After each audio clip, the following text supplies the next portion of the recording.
Being a very large park, 399 acres, there are several of these handy signs around the place. So if you get lost, just find one of these. Or, Torontonians, by their very nature, tend to be good-natured and helpful. Ask one of them. The locals are sure to help you find where you're going. Whether it's 2, 20, or 200,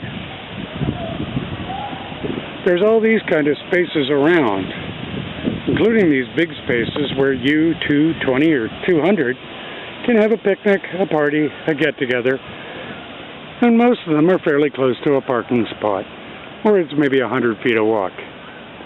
And if you're worried about your get-together being destroyed due to an unforeseen thunderstorm coming up in the middle of July or August, there's several of these available.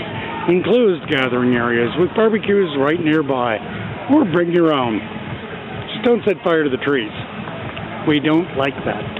Places like this were meant for people like me. You organize 50 to 100 people to come to High Park to have a barbecue, and someone forgets to bring the charcoal.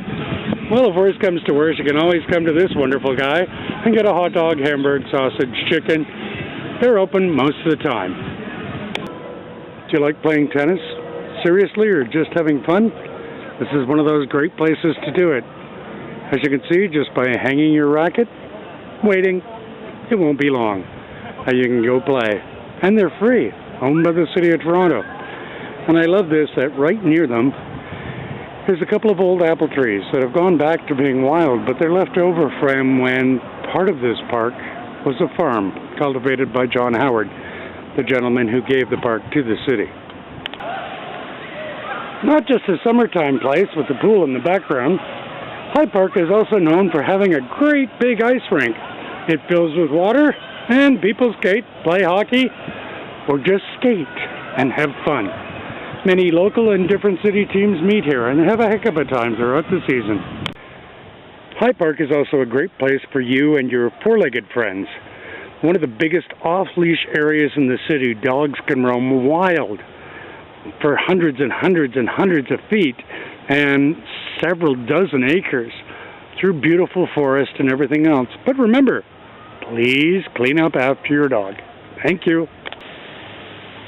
On an ongoing program, parts of the park have been cordoned off to allow to be regenerated as forests, go back to what it looked like before the Europeans arrived here in the 1600s and in full force in the 1900s. There are areas like this, just letting to grow back to be wild, where the forest and trees grow so thick you can barely walk through them. Looks like a northern version of the Amazon in there. This wasn't planned, but these beautiful yellow flowers, the ones at the front, not the ones at the back, is actually wild dill, just growing here, having a little gathering of dill in this beautiful park. See the dill? We're in High Park, running from now, Tuesdays to Sunday nights at 8 o'clock. There's Guy, the site manager. And this summer's production, running from Tuesday until Sunday night, is Midsummer Night's Dream through to Labor Day. We highly recommend it. It always gets great reviews and very professional. Thank you, Guy. To film or not to film? I have decided to film. Here I am on the stage at the Dream in High Park, where the cast, crew, and production are getting ready for tomorrow night's production, that it'll start, of Shakespeare, live in High Park.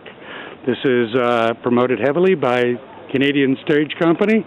It's a wonderful thing to come visit. And really, look at all the seating. It's just amazing to see Shakespeare out in a park like this, where you get to see and hear and experience Shakespeare as it was meant to be.